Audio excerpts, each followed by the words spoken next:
4th of July is all about taking a moment to celebrate our nation's independence. And on this 4th of July, most of us will be spending time with the friends and the family poolside, maybe even barbecuing. So we thought that we would give you some inspiration today. And that inspiration comes in the form of Tony Morales, the founder of Desert Smoke BBQ, joining us in our Stone Creek kitchen with a few creations. And we're starting with some salmon steaks. It's good to see you. It's been too long. It really has been so long. I feel like we have to have like a barbecuing holiday for you to come and visit. No, I'll come visit anytime you want. I'm always happy to run your grill. Well, I'm so glad that you have come in because we've come to know and love your barbecue sauces. I use them at home. They are delish. I appreciate that. But we're working with salmon steaks today, and yes, and we don't often do that. Usually, when we're going to salmon, we just grab the fillets. Exactly. Dare I say, out of the freezer section? Gasp! I know. No, don't do it. The thing I like about the salmon steaks is one, they're going to hold up much better on the grill, or in this case, on the grill pan. Okay.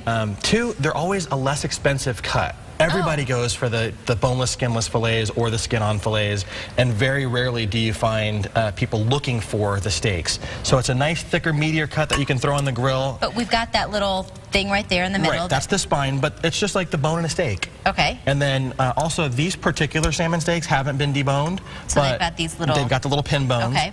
But those can be taken out with a pair of needle nose pliers, or at the fish market you can just ask them to debone them for you. There really aren't that many, and it really makes for a great presentation. And it would still be this cut, even though he's pulled those out for us. Because those bones are all lateral. Okay, very good.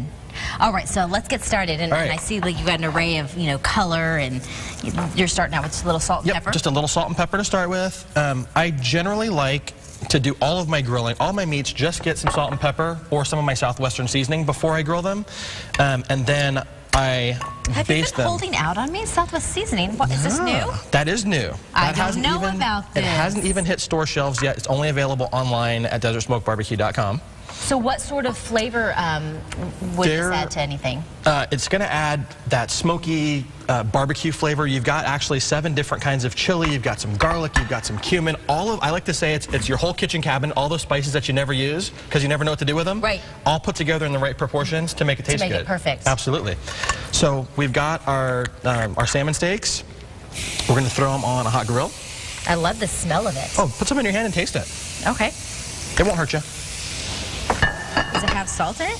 It's got some smoked sea salt and some sea salt. I put it on popcorn, yes. I put it on meat, I put it on corn, I put it on everything basically. Yeah, I love the smoky. Absolutely. Is that a little bit of... I love when people play Guess What's in It.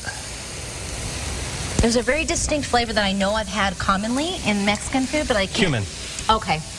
There's a little cumin. Again, it's all the stuff that's in your... I can taste that, but then it's got the salt and the layers of smoke on top of it. Oh, absolutely. Yum. So what do you have going on over here? So I've got my barbecue sauce. I actually like, this is going to be a raspberry chipotle salmon. So what I've got is I've got the barbecue sauce simmering away so that I can just brush it on. I prefer to have it reducing a little bit so that it's nice and hot rather than bringing it just out of the bottle. Okay. Plus it looks better. Right. It looks like you really know what you're doing. If you can just hand me that brush over there. Sure. Thank you. So what we're going to do is once the salmon's been going for a little bit.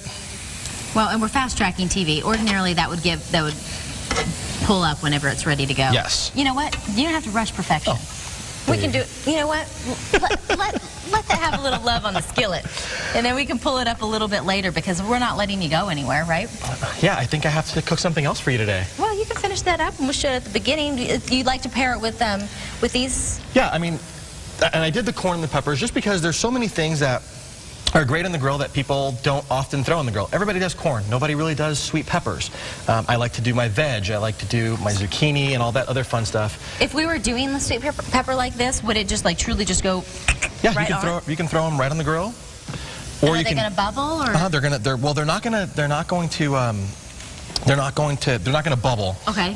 What they're going to do is they're going to get those nice grill marks on them, and then to serve them, I just cut the ends off and serve them.